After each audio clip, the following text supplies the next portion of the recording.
à notre invité ce soir, Jean-Luc Krakowski. Bonsoir. Bonsoir. Professeur en pharmacologie, vous dirigez aussi le centre de pharmacovigilance de Grenoble, un centre qui recense au quotidien les effets indésirables des médicaments et des vaccins, dont ceux évidemment contre la Covid-19.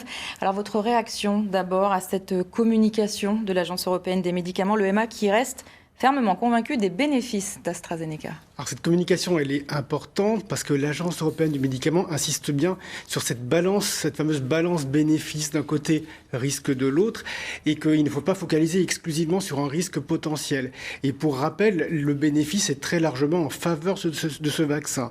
Le bénéfice, je voudrais juste rappeler, c'est 60% d'efficacité sur les formes de Covid symptomatiques, c'est 75% d'efficacité sur le variant anglais, ce fameux variant qui est maintenant prédominant chez nous. Et puis en population réelle, avec les données écossaises, c'est 94% d'efficacité sur les hospitalisations liées à la Covid.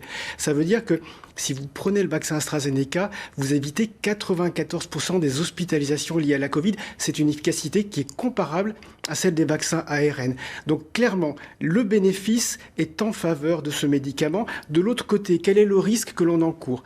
Les réactions locales, la fièvre, plus d'un cas sur deux, c'est vrai, c'est embêtant. Mais ce n'est pas grave, c'est gérable. Donc aujourd'hui, le problème, ce sont les événements thrombotiques qui inquiètent toute la population. Qu'en est-il exactement? Il y a deux types d'événements. Il y a les thromboses veineuses et les embolies pulmonaires, donc des caillots dans le réseau veineux. C'est probablement pas un vrai signal.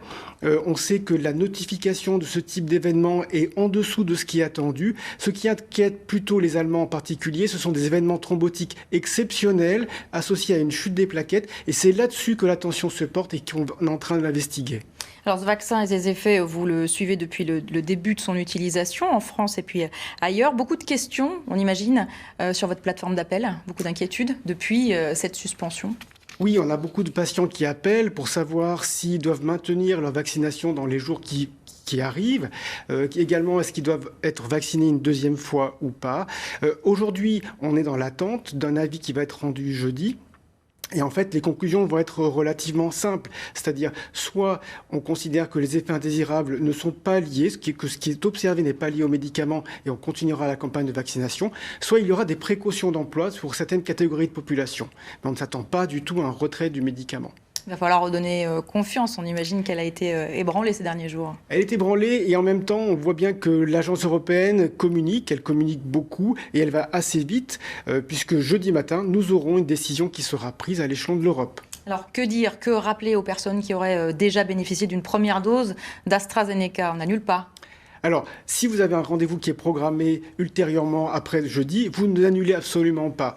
Si vous avez un rendez-vous programmé, votre centre de vaccination va vous indiquer s'il est possible de le remplacer ou pas. Donc ça, je dirais, ça se fait centre par centre. Et pour ceux qui ont déjà été vaccinés, eh bien, on répertorie déjà les effets indésirables potentiels. Donc les gens peuvent les signaler. Et en France, on les investigue depuis le début. Rapidement, c'est un coup porté à la campagne vaccinale. C'est pas facile dans ce contexte finalement de l'amplifier. Non, c'est forcément un coup porté puisqu'on a besoin de tous les vaccins disponibles. Je rappelle qu'on a des dizaines de morts par jour en France liées à la Covid. Donc tout vaccin est important, y compris le vaccin AstraZeneca.